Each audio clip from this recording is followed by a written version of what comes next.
하나님의 말씀은 신약성경 마태복음 5장 4절 말씀입니다.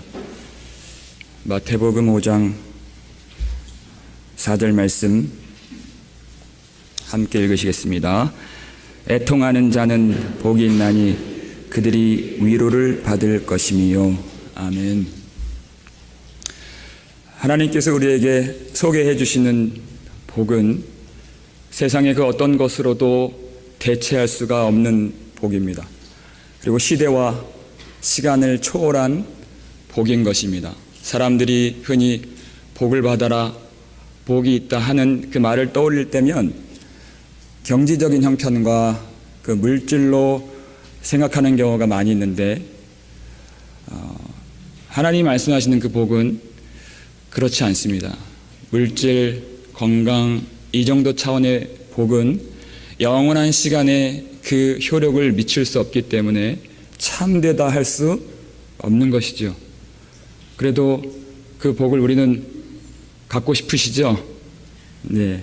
왜냐하면 우리의 마음이 하나님의 그 복음보다 이 세상에 많이 기울어져 있다는 증거가 되는 것입니다. 하나님의 복은 하나님만이 주실 수 있고 영원한 것이고 그리고 누구에게나 그 믿는 자마다 받을 수 있는 하늘의 신령한 복인 것입니다.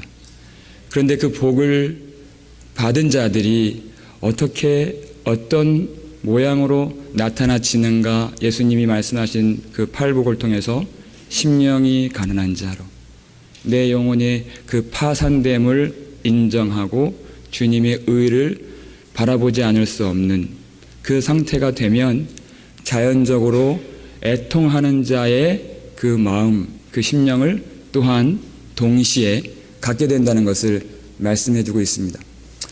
이 성경에서 애통이라고 쓰여진 단어가 그리스어로 펜데오라고 하는 이 단어인데 물론 슬픔을 이야기하는 많은 단어들 가운데에서도 특히 이 단어는 정말 인간이 느낄 수 있는 가장 극단적인 비통함과 슬픔을 말할 때 이 단어가 쓰여지는 것입니다. 자기가 신뢰했던 그 모든 것이 상실됐을 때 이 애통이라는 이 단어가 쓰여지게 되죠. 구약 성경을 원래는 히브리어로 기록했는데 그 그리스인들을 위해서 구약 히브리어를 헬라어로 번역한 성경을 72역본이라고 합니다. 그 72역본 창세기 37장 34절을 보게 되면 어떤 내용이 나오냐면 야곱의 아들들이 요셉이 입었던 채색 옷을 그 옷에다가 수염소를 죽여서 그 피를 묻혀서 아버지에게 갖다 주는 장면이 나와요. 그때 야곱이 자기가 가장 사랑하는 라헬이 낳은 그 아들 요셉의 옷인 것을 확인하고 이 옷은 내 아들 요셉의 것이다. 악한 짐승이 내 아들을 먹었도다. 요셉은 분명히 찢겨졌도다 하고 34절에 그가 자기 옷을 찢고 굵은 배로 허리를 동이고 오래도록 그 아들을 위하여 애통하니. 그러니까 아버지가 그 장자된 아들을 잃었을 때의 그 마음이 애통이라는 말이에요. 여러분 그 야곱의 그 잠깐 느꼈던 그 슬픔을 사실 무엇을 설명한 거죠? 하나님의 장자인 그 12 아들 가운데에서 야곱은 자기 장자 요셉이 죽은 줄 알았지만 실제 하나님은 12지파를 대신한 예수 그리스도 그 아들의 죽는 것을 보셔야만 하셨습니다. 새 이스라엘 백성 12제자가 되는 그 교회의 모든 짐을 예수님이 그 하나님의 아들 되는 예수님께서 홀로 담당하시고 십자가에서 죽으신 그것을 아버지 하나님이 보실 수밖에 없었다는 것입니다. 그때 그 애통, 그러니까 애통이란 말은 원래는 우리의 이 세상에서 무엇인가를 겪어서의 그 애통이 아니라 하늘의 것, 하나님의 애통을 말하는 것입니다. 그것이 하나님의 성령으로 임한 그리스도인이 하나님의 사람이 성령의 전이 된 백성들이 하나님이 느끼는 그 애통을 고스란히 흘려보내는 것을 애통이라고 말하는 거예요. 우리의 것이 아닙니다.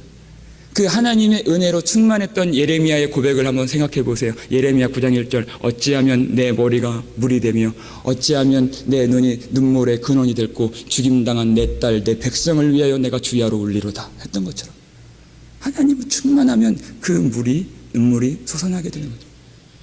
그 예수 그리스도 하나님의 아들의 죽음이 무엇 때문인지까지 우리는 생각해 보는 것입니다. 우리의 허물과 우리의 죄악 때문에 그 죽으심 당한 걸 알고 다윗은 내가 탄식함으로 피곤하여 시편 6편 6절에 밤마다 내 눈물로 내 침상을 띄우며 내 요를 적시나이다 고백하지 않을 수 없는 것이죠. 이게 바로 구원받은 사람의 애통의 모습입니다. 그러니까 구원을 받았다, 성도가 되었다 하는 그것은 구원받은 그 기쁨을 그 웃으면서 찬양하는 그 모습이 없는 것은 아니지만 지배적일 수는 있으나 그런데 동시에 한편으로 반드시 하나님의 애통이 내 마음에 흘러서 그 예수께서 십자가에서 죽으신 것은 곧 나의 죄 때문이기 때문에 그 죄에 가공할 만한 파괴력과 지배력이 아직도 내 속에 주장하고 나를 사로잡아 끄는 것을 인정하고 있는 성도이기에 하나님의 애통으로 하나님 앞에 울지 않을 수 없는 것입니다. 이게 참된 성도의 모습이에요. 여러분, 하나님께서 예수를 보게 하시고 참 눈이 열렸다 하는 그 이야기를 할 때 눈을 열어주시는 것은 먼저 예수 그리스도의 아름다움을 그 영광을 보는 눈을 열기 전에 먼저 열어주시는 것이 뭐냐면 그 인간 존재의 무능력함을 먼저 보게 하시는 거예요.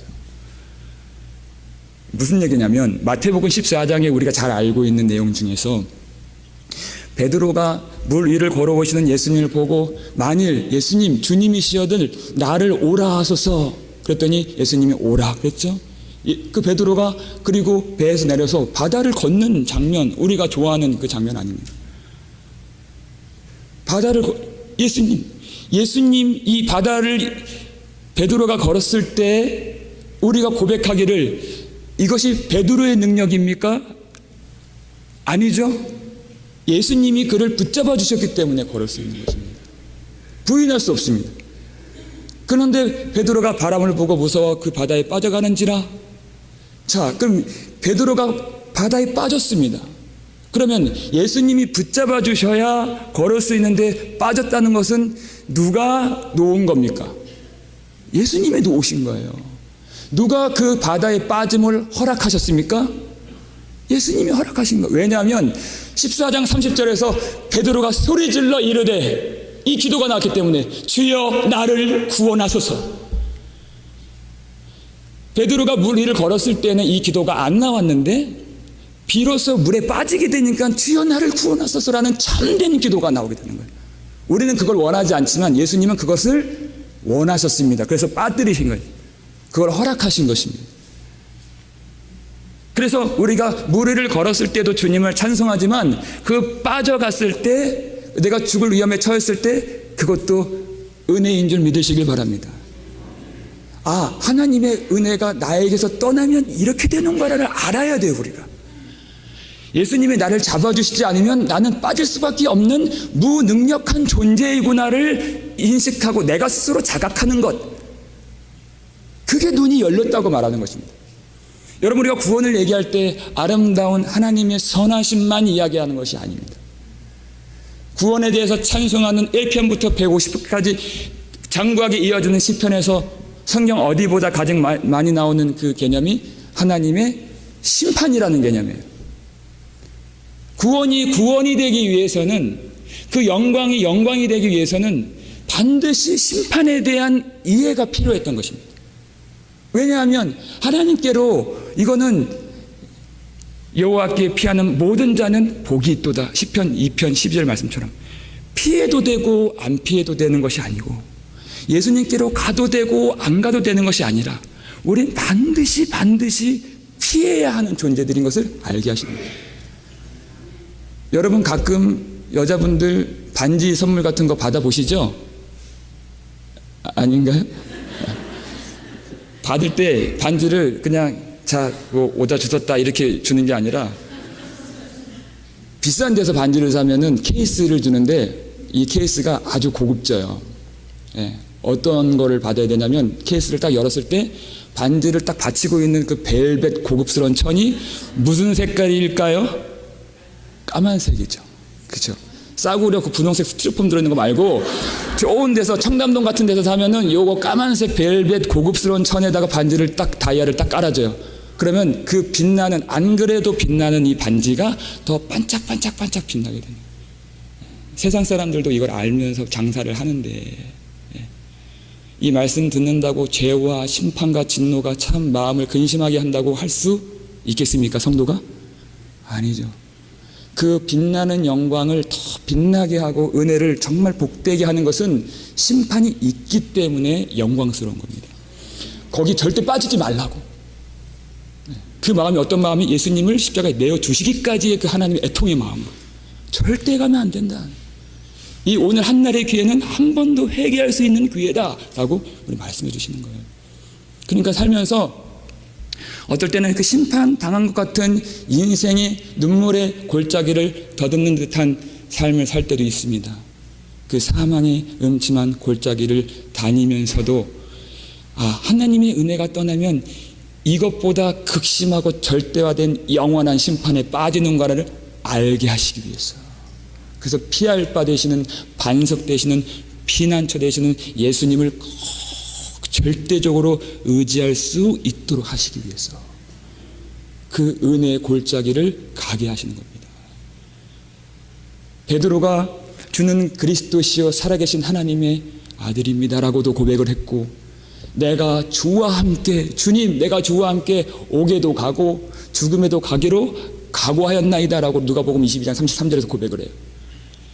정말 너의 고백이 대단하다 라고 칭찬을 해주신 것이 아니라 예수님께서 베드로에게 이르시되 오늘 닭이 울기 전에 내가 3번 나를 모른다고 부인하리라, 이 말씀을 주셨어요. 그리고 예수님이 잡히시던 그 밤, 그날 밤입니다. 하루가 채 지나기도 전에 예수님 잡히셨고 먼 발치에서 베드로가 따라갔는데 사람들이 이 베드로도 저 사람의 도당이라 했을 때 베드로의 여러분 반응 아시죠? 나는 그 사람을 모른다. 나는 아니라. 나는 너의 말을 알지 못한다. 3번 정말 부인했습니다. 그때 말도 끝나기도 전에 닭이 울었습니다.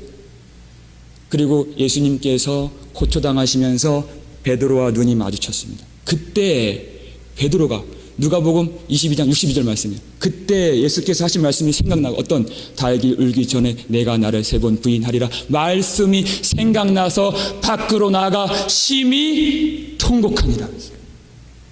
그 자기 인식, 나는 훌륭한 각오를 가졌고 다짐을 할 수 있는 자기 신뢰의 인식이 완전히 깨져버린 것이죠. 내가 얼마나 주님 앞에 무능력한 존재인지, 나의 그 각오와 다짐이 얼마나 하나님 앞에 허망한 것이었는지, 나는 그걸 보고 스스로 위로하고 썩 괜찮은 사람이야라고 내가 생각됐지만 그 나에 대한 신뢰가 얼마나 부질없는 것인지. 그래서 하나님은 그것을 베드로에게 은혜로 주신 겁니다. 예수님이 그 예언을 하신 것은 그 고초를 당하고 죽음 앞에서 절대 변절하면 안 된다, 이 정도의 차원의 메시지가 아닙니다. 우리가 어떠한 존재인지를 먼저 자각할 수 있도록 베드로에게 그 은혜를 허락하십니다. 우리가 우리의 결단과 다짐이 얼마나 사실 하나님 앞에서 부질없는 것인지, 그것이 우리의 힘이 아니라 하나님의 능력이요 은혜요 의로 갈 수 있는 길인 것을 알도록 하시기 위해서 그렇게 물에도 빠졌다가 또 배반도 했다가 올라갔다가 내려갔다가 하는 그 길을 우리는 걸어가고 있는 것입니다. 광야에서 목마름을 느끼지 못하는 어떤 사람에게 생수요라고 주면은 그 사람은 그것을 전혀 귀하게 여기질 않죠. 똑같이 예배를 드리고 말씀을 드리지만 모든 받는 자들이 같은 반응이 아닌 것처럼, 근데 브엘세바 광야에서 물을 구할 수 없고 그 아들이 차마 죽는 것을 보지 못하여 화살 한 바탕 떨어진 거리에서 그 물이 없어 죽은 아들 볼 수 없어 그렇게 방성대곡으로 울었던 하갈처럼 그에게 그 목마름을 먼저 보게 하시고, 사랑은 하지만 아들을 살릴 수 없는 무능력함을 경험하게 하시고, 그리고 여호와께서 하갈의 눈을 밝히셨으므로 샘을 보고 가서 이제야 샘을 보여주신 겁니다. 얼마나 우리가 무지한지, 자기 신뢰와 기대 속에서 얼마나 교만한 인생을 살았는지 그것을 깨닫게 하시기 위해서 우리는 다양한 길 속에서 하나님의 보호하심과 인도하심을 받고 있는 중이라는 것입니다. 그런데 하나님은 많은 순간 우리 존재의 힘의 끝자락까지 몰아가신다는 거예요.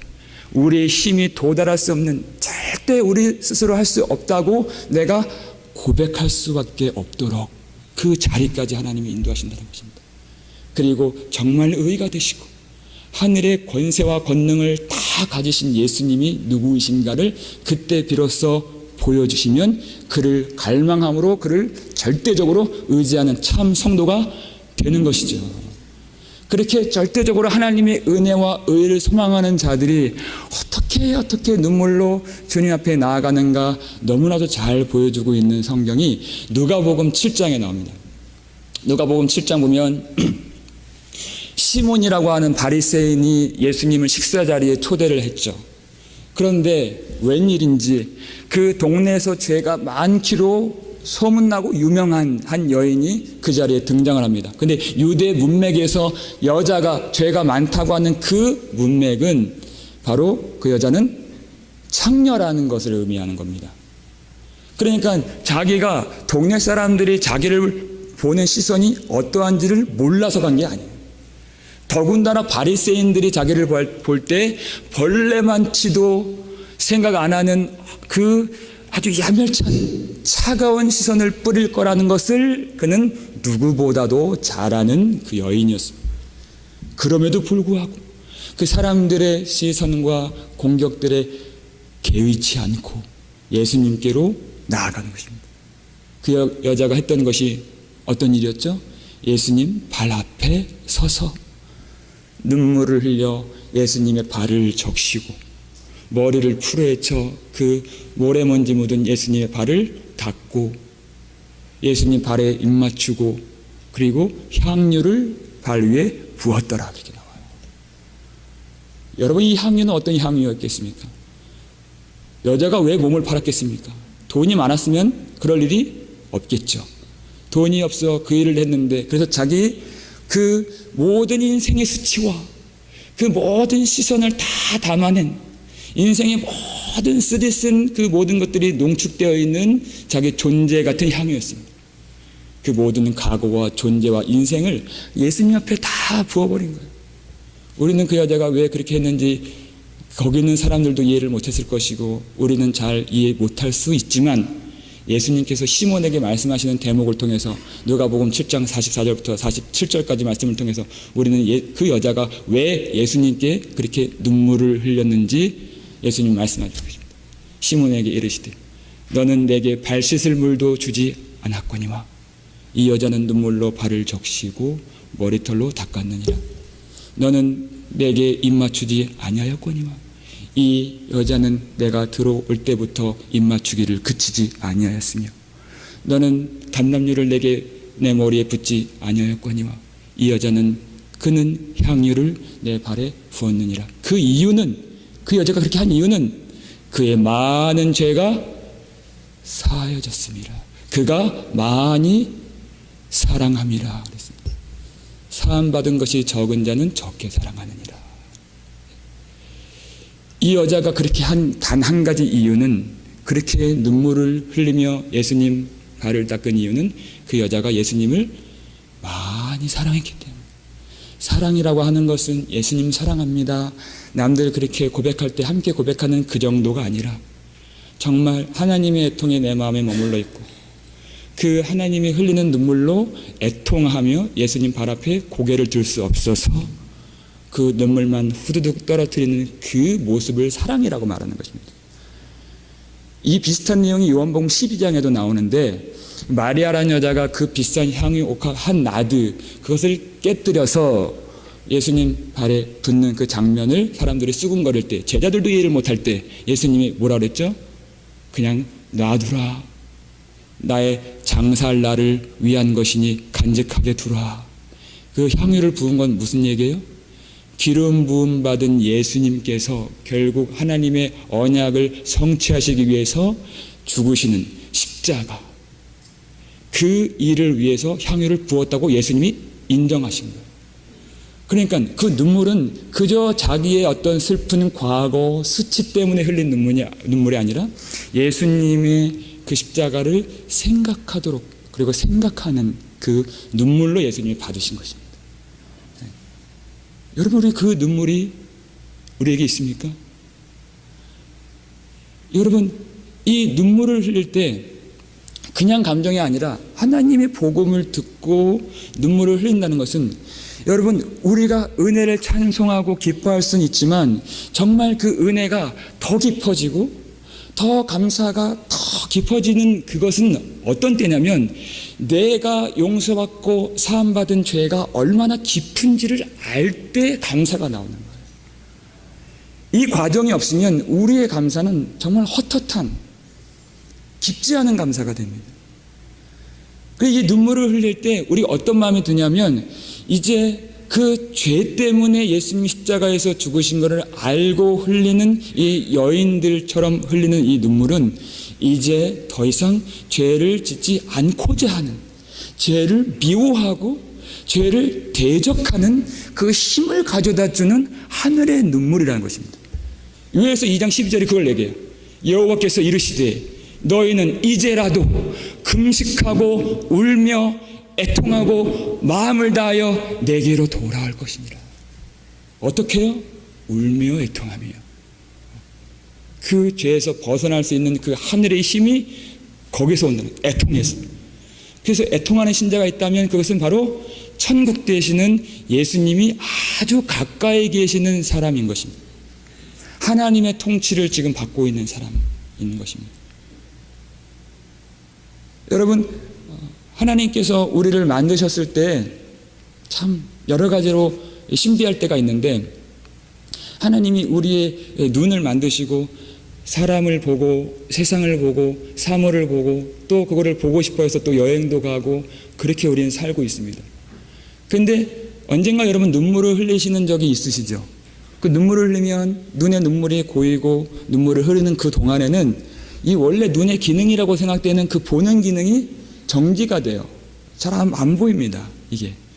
그런데 아무것도 안 보이는 것이 아니라 정말 그동안 육신의 눈을 떴을 때는 그동안 보지 못했던, 내가 괜찮은 사람일 줄 알고 그렇게 문제의식 없이 살아왔는데 그 하나님의 복음이 내 마음을 뚫고 들어와 하나님의 애통으로 눈물을 흘리는 그 잠시 동안에는 내가 얼마나 무능력하고 사실상 거룩해는 보이지만 사실상 얼마나 십자가의 원수로 살아왔는지 하는 그 새로운 시각, 새로운 눈, 그 마음의 눈이 열리게 된다는 것입니다. 사물, 이 세상, 사람은 보지 못하는데 그때 공교롭게도 눈이라고 하는 이 히브리어 단어가 아인이라고 하는 단어입니다. 근데 모든 아인이라는 단어가 눈으로 해석이 된 것이 아니라 창세기 16장에도 나오는데 이 아인이라는 단어가 여러 부분에서 또 창세기 24장에도 많이 나오는데 어떻게 해석이 됐냐면 어떤 의미를 갖고 있는 단어냐면 눈 말고 샘물, 우물이라는 뜻을 갖고 있는 아주 신비로운 단어예요. 눈인데 샘물이에요. 그래서 여호와의 사자가 처음 광야에서 그 하갈을 만났다고 하는 광야 곁 그 샘물이라고 하는 그 단어가 아인입니다. 눈이란 뜻이에요. 여러분, 그 샘물이 물이 나오지 않으면 그것은 기능을 하는 것일까요? 못하는 것일까요? 버려져야 마땅한, 닫혀져야 마땅한 그런 우물인 것이죠. 그렇기 때문에 우리가 하나님이 이 눈을 보는 것만으로 주셨다고 생각하면 여러분 잘못 알고 계신 부족한 이해인 것입니다. 하나님이 이 눈을 먼저 주신 것은 보는 것 이전에 먼저 그것이 닫혀졌을 때 눈물로 눈 시울이 붉어지고 사물을 분간할 수 없는 그때에 그동안에는 평상시에는 볼 수 없었던 하나님의 마음이 어디에 있고 내 심령이 어떠한 상태인지, 그리고 하나님의 은혜가 무엇이고 예수 그리스도의 십자가의 죽으심과 부활의 영광이 무엇인지, 얼마나 풍성한지를 볼 수 있도록 눈물 흘리도록 주신 눈이라는 것입니다. 우리가 마른 눈으로 세상 보면서 사람 보고 부러워도 하고 세상 보고 내가 갖고 싶어도 하고 베드로는 그 바람 보고 무서움에 빠지기도 했던 그 눈, 그리 좋은 영향을 주지 않는 눈이에요. 근데 그것이 잠시 잠깐 하나님이 주시는 애통의 눈물로 가려질 때 너무나도 놀랍게도 하나님은 이제 진정으로 보아야 할 그 하늘의 참된 복을 볼 수 있도록 마음의 눈을 열어주신다는 것입니다. 그렇게 되도록 우리가, 여러분, 제가 이 젖은 눈으로만 볼 수 있는 십자가, 이런 제목으로 설교를 하면 저는 누구보다도 더 잘 우는 사람이 되어야 하겠지요. 근데 여러분, 저도 그게 쉽지 않습니다. 우는 것이 마음대로 되는 일입니까? 이게 안 되는 일이죠. 그래서 하나님은 우리 인생에 우리의 연약함을 아시고 우리의 체질을 아시고 우리의 마음의 어두움을 아시는 하나님께서는 각 사람에게 그 눈물이 저장될 수 있는 한두 가지 구덩이를 파놓으셨다는 것이에요. 어떤 사람은 울죠. 근데 너무 가난해서 올 수 있고 너무 배가 고파서 나는 교회에서 열심히 수고한다 했는데 왜 그렇게 했느냐고라는 그런 비난이 오면 너무 억울해서도 눈물이 나고 분해서 눈물도 나고 미워서도 눈물도 나고 그리고 내가 상처받고 외롭고 이럴 때 눈물이 많이 납니다. 그런데 하나님은 이 땅의 인간적인 눈물을 우리가 쏟아낼 때 그 즈음에도 생각나게 하세요. 무엇을? 주님도 때로는 울기도 하셨네. 날 주관하셔서 뜻대로 하소서. 그저 나의 아픔, 나의 상실, 나의 상처 때문에 시작된 눈물이었는데 주님도 오셨구나. 말씀을 보고 성을 보고 오시고 우리의 완악함을 보시는 그 주님의 그 눈물의 의미가 무엇인지를 깨닫는 자리로 조금씩 옮아가게 되는 겁니다. 우리가 언제 그렇게 처음부터 십자가 생각하고 운 적이 언제 있습니까? 언제 그렇게 정답을 일러주면 그렇게 100점 맞는 학생처럼 그렇게 산 적이 있습니까? 그렇지 못했죠. 근데 긍휼과 자비와 은혜가 풍성하신 하나님께서 우리의 그렇게 애통하지 못하는 마음, 심령의 가난한 자의 그 마음을 갖지 못하는 우리의 연약함을 아시고 하나님이 그 구석구석에서 그 구덩이를 파놓으셨어요. 성도들과 친교실에서 교제할 때 하하호호하며 이야기 나눌 수 있습니다. 그러다가 어떤 사람은 어떠한 지점에 도달하면 말을 잇지 못하는 어떤 그 부분이 있습니다. 누군가에는 그게 자식의 문제일 수가 있습니다. 더 이상 웃을 수 없고 말을 잇지 못하는, 누군가에는 그게 부모의 문제가 있습니다. 우리가 많은 것을 바라는 것이 아니죠. 그저 내 자식이 남들처럼만이라도 살길 원하는데 그게 부모인 나도 힘이 모자라서 할 수 없는 그 절망적인 상황이 떠오를 때가 있습니다. 그러면 할 수 있는 게 우는 것밖에 없죠. 하나님 앞에 나와서. 우리가 남들 모르는 참 거룩한 신자로 인정받는 사람일 수 있겠으나 하나님만 알고 계시는 나의 어떤 치욕스러운 문제가 있을 수 있습니다. 아주 치욕스러운 과거가 있을 수 있습니다. 하나님의 명령에 순복하여서 흠잡을 데 없는 그 임무를 완수했던 모세가 여러분 아시죠? 한때 사람을 때려 죽인 경험이 있는 사람이 있어요. 살인자였습니다.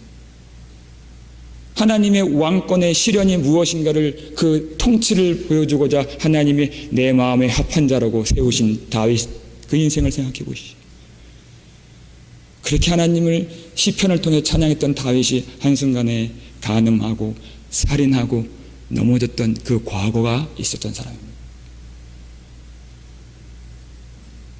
그렇게 훌륭하게 하나님 복음만을 전했던 사도 바울의 인생, 나는 이제 사도라 칭함받기를 거절하고 감당치 못하고, 그리고 모든 성도들, 그 모든 성도 중에 지극히 작은 자보다 더 작은 나라고 이야기했다가도 나중에는 죄인 중에 나는 괴순이라 라고 바울이 왜 그렇게 낮추고 자기 스스로를 고백했을까요? 주 예수 그리스도의 영광의 교회를 그가 핍박했던, 경건한 신자였던 스데반 집사를 죽였던 그 일에 앞장서서 가담했던 치욕스러운 하나님 앞에서 지을 수 없는 그 과거를 그는 알고 있기 때문에, 그가 복음을 전할 때마다 자기의 그 과거를 되뇌어요. 여러분, 그건 지울 수도 없고 사실 지워서도 안 됩니다. 왜냐하면 하나님은 그 인생의 구덩이 안에 마르지 않는 그 애통의 생수를 부어주길 원하셨기 때문에 그렇습니다. 그걸 생각할 때마다 주님, 저는 은혜 받을 자격이 없는 사람입니다. 하늘을 우러러 볼 자격이 없는 그러한 사람입니다. 성전 가운데 설 수 있는 그런 제가 되지 못합니다. 다만 주님이 원하시면 나를 불쌍히만 여겨 주옵소서. 자기 자랑을 할 수 없고 자기 힘을 의지할 수 없도록 그러한 인생의, 우리 가정의, 우리 심령의 눈물의 골짜기를 구덩이로 파 두신 것입니다. 민수기 11장 내용을 보면 1절에서 그 백성들이 악한 말로 여호와를 원망하며 이렇게 나오죠. 그리고 그 구원받음을 기뻐하지 못했던 그 백성들 진영 끝을 불로 사르시는 진노가 떨어졌습니다. 다 사른 것이 아니라 그 진영 끝을 사른 거죠. 그게 민수기 11장 1절 말씀입니다. 근데 그 4절에서 이스라엘 백성 중에 섞여 사는 무리들 중에 탐욕을 품음에 이스라엘 백성이 다시 울며 이르되 누가 우리에게 고기를 주어 먹게 하랴 하는, 원망해요. 울기는 우는데 고기 달라고. 왜냐하면 그들이 항상 먹었던 양식은 만나를 먹었습니다. 하늘에서 내려오는 만나. 이 만나가 어떤 의미를 갖고 있는지 예수님이 요한복음 6장에서 잘 설명해 주고 계시죠.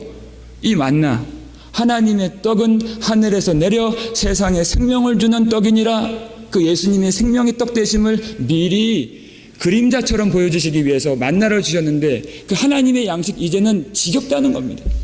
복음 듣기 지겹다는 거예요. 자기 육신을 배불리는 그 고기, 세상 양식, 하나님이 주시지 않는 그 양식 먹고 싶다는 거예요. 하나님 어떻게 하셨죠? 바람을 바다에서 몰아오셔서 메추라기를 다 그 진영 사방 이쪽 저쪽에 메추라기가 가득하게 하시고 그것을 먹게 하시는 것이 여러분 진노입니다. 진노. 말씀이 어떻게 됩니까? 그 고기를 다 거두어다가 먹는데 그 이 사이에서 고기가 씹히기도 전에 하나님이 진노하사 그들을 징벌하셨다는 내용이 나와요. 세상 양식 줘봤자 소화도 못 시키는, 필요도 없는, 가질 필요도 없는, 그래서 하나님 주시지 않는 그 여호와의 입에서 나오는 그 복음을 멸시한 백성들을, 그 일부를 하나님이 심판하셨습니다. 전부가 아닙니다. 진영 끝 사르듯이. 여기서 우리가 말씀을 덮는 것이 아니라 민수기 11장 16절을 보게 되면 하나님이 정말 정작 소원을 가지고 하고 싶으셨던 일들이 거기에 등장하게 됩니다. 그 진노는 아까 말씀드린 것처럼 그렇게 여호와의 은혜가 떠나면 이렇게 되는구나, 하나님의 은혜가 없으면 나는 심판을 받는구나를 보여주시기 위해서, 심판받지 않도록 하시기 위해서 주신 것입니다.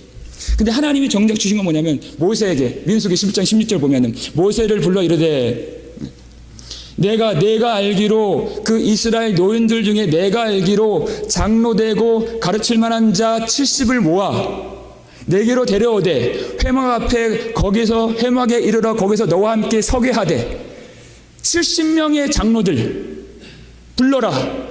내가 거기에서 강림하여 임재하여 내가 거기서 너와 말하고 내가 너에게 주었던 영을 그들에게 부어주리니, 구약 성경인데도 성령을 부어주신다고 말씀하십니다. 그들이 너와 함께 백성들의 짐을 담당하리라. 너 혼자 하지 않으리라. 이 말씀 주신 거예요. 하나님이 정말 주고 싶었던, 고기 달라는 백성에게 고기를 주고 생선을 달라는 자에게 생선을 주는 것이 하나님 뜻이 아닙니다. 헛된 이방신처럼 하지 않으시고, 우리는 언제 정답을 받으면 정답처럼 구하는 우리입니까? 그렇지 못합니다. 애통을 들어도 애통하지 못하는 그런 우리 연약한 우리인데, 고기 달라고 지금도 세상 근심, 육적인 결핍, 그것으로 아파하고 그것 때문에 울고 불고 애통하는 자에게 하나님이 정말 주길 원하시는 것은 성령이라는 거예요.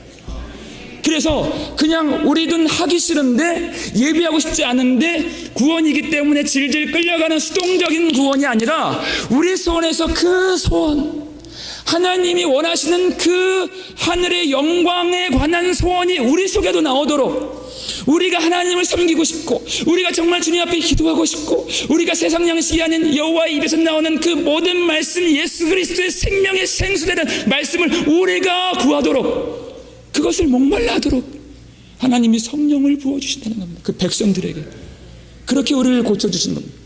모세는 많이 달랐을까요? 그렇지 않습니다.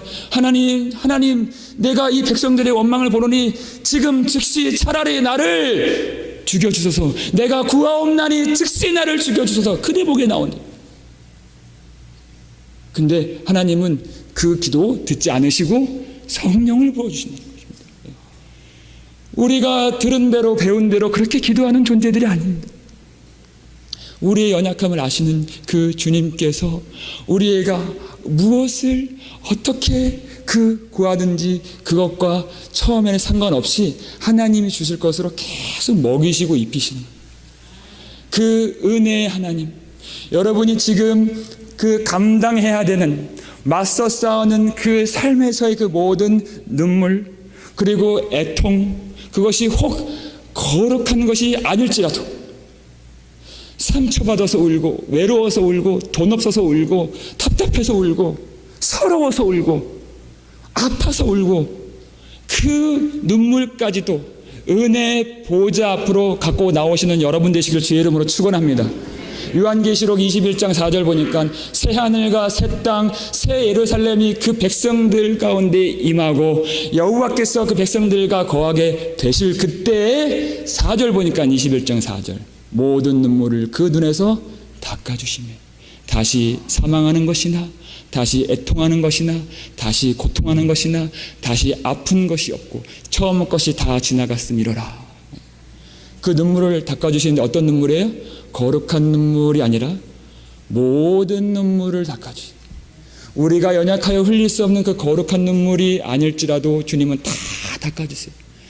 하지만 거기서 그치지 아니하시고 성령을 주신 하나님께서 그 눈물의 샘까지도 바꾸신다는 것을 소망하시길 바랍니다. 그저 세상에서 서러움, 세상에서 외로움, 그 없는 것 때문에, 그 답답함 때문에 흘린 눈물이었을지라도 그 은혜 보좌 앞에 하나님의 그 은혜를 갈망하는 그 백성들, 하나님이 미리 하시고 우리가 구하지도 않았지만 성령을 주셔서, 우리가 언제 예수를 구한 적이 있습니까? 먼저 은혜를 주신 하나님께서 성령을 주셔서 그 기도가 올곧은 기도가 되도록, 그 눈물이 세상에서만 흘러가는 눈물이 아니라 하늘의 통으로 내려와서 참된 것을 갈망하며 흐르는 눈물이 되도록 그 눈물의 샘까지도 바꾸시는 그 하나님 은혜의 보좌로 나아가실 수 있기를 주의 이름으로 축원합니다. 지금 하나님 앞에 회개하는 심령으로 나아가는 성도님들 계신다면 그렇게 계속 나의 힘과 영광과 나의 그 존재의 힘을 의지하지 아니하고 더 주님 알기를 원하고 그 영광만을 추구하는 그 기도하실 수 있기를 축원합니다. 혹 그렇지 못한다 할지라도 아직도 세상 눈물에 젖어 있고 아직도 그 영광 보기를 주저하고 지금도 하나님 앞에 내가 당당하게 은혜를 구할 수 있는 자라고 여기는 그런 분들이 계신다면 여러분, 하나님의 은혜, 하나님의 그 거룩한 애통의 마음으로 눈물 흘리지 못하는 답답한 심정을 갖고 나오실 수 있길 바랍니다. 그거를 여러분 갖고 나오세요. 안 된다면 그걸 갖고 나오세요. 찾으라 그러면 너희가 찾을 것이고, 구하라 그러면 너에게 주실 것이요, 두드리라 그러면 열릴 것이니, 너희가 악할지라도 자식에게 좋은 것을 줄 줄 알거든 하물며 하늘에 계신 천지 하늘 아버지께서 구하는 자에게 성령을 주시지 않겠느냐. 그 답답한 마음으로 성령을 구하는 모든 성도들의 기도를 기뻐하시고 하늘의 위로 그 성령님을 우리에게 충만하게 부어주실 줄을 믿습니다. 그 은혜가 충만하는, 그 은혜를 더욱 사모하는 저와 여러분 되시길 주의 이름으로 축원합니다. 여러분 언젠가 주님 앞에 눈물을 흘리며 회개한 적이 있었다 할지라도, 그래서 내가 앞으로 마음만 먹으면 회개할 수 있다는 그런 생각을 갖고 계신다면 정말 그건 큰 교만함입니다. 죄악의 그 무서운 파괴력은 우리의 회개를 막아버리는 겁니다. 그 무서움을 여러분 아셔야 됩니다. 회개의 주인은 오직 하나님이 되십니다. 그 한때 내가 회개했다면 그건 내가 한 것이 아니에요. 하나님이 하신 것입니다.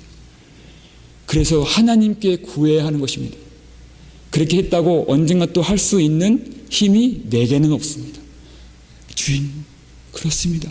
주님만이 나로 회개토록 문을 열어주시는 오직 하나님 되십니다. 그 고백이 있으시기를 주의 이름으로 축원합니다. 그것을 원하고 간절한 마음으로 은혜의 보좌 앞에서 정말 답답하면 답답한 대로, 은혜를 주셨다면 그 은혜를 받은 대로 하나님이 주시는 그 애통의 눈물로, 그리고 그 젖은 눈물로, 그 젖은 눈으로 세상에 숨겨져 있는 세상 사람들이 볼 수 없는 그 십자가의 영광을 보고 누리고 더 알기를 갈망하실 수 있는 저와 여러분 되시기를 주의 이름으로 축원합니다. 기도하겠습니다. 아버지 하나님, 감사를 드립니다. 다함없는 사랑으로 오늘도 우리에게 말씀을 전해주시고 우리가 수고하고 애쓰는 그 결과대로 우리를 처분하지 않으시고 창세전에 예비하신 놀라운 하늘의 영광과 은혜와 복으로서 말미암아 하나님의 자녀로 삼아주시고 하나님의 자녀이기 때문에 세상에서 흘리는 그 상처의 눈물, 결핍의 눈물, 애통의 눈물까지도 다 주님께서 거룩한 눈물로 바꿔주시는 은혜가 있는 줄 믿사오니 그 오는 자들에게 주시는 성령의 위로가 충만하도록 역사해 주시옵소서. 심령이 가난한 자는 복이 있나니 말씀하신 주님, 동시에 그 하나님의 애통이 우리에게로 내려와서 이제는 하나님이 얼마나 죄인들이 돌아오기를 원하시고 하나님 앞에 거룩하게 살기를 원하시는지를 깨닫고 그 능력이 내게는 없으므로 나의 존재의 힘이 바닥나고 끝나는 그 지점에서 그 힘의 원천이 되시는 하나님 주 예수 그리스도 앞에 간절히 하갈이 물이 없어 죽는 아들을 보면서 방성대곡했던 것처럼 그 은혜를 구하며 애통하는 저희들 되게 도와주옵소서. 그 하늘의 애통의 힘으로 죄를 미워하고 죄를 끊게 하시고 죄를 대적할 수 있는 힘을 부어 주시옵소서. 우리가 할 수 없는 그것을 성령의 능력으로 이루시는 하나님의 은혜만 찬송하오니 이 시간 그렇게 사모하고 성령을 구하는 모든 자들에게 하늘의 위로를 부어 주실 줄을 믿습니다. 그 은혜를 따라서 보호자의 앞에 나아가 오늘 구원받고 그 구원을 찬송하고 회심의 회개의 은혜가 새롭게 되도록 이 자리 충만하게 임재해 주시옵소서. 감사를 드렸고 우리를 구속하신 예수 그리스도 이름으로 간절히 기도 올리옵나이다. 아멘.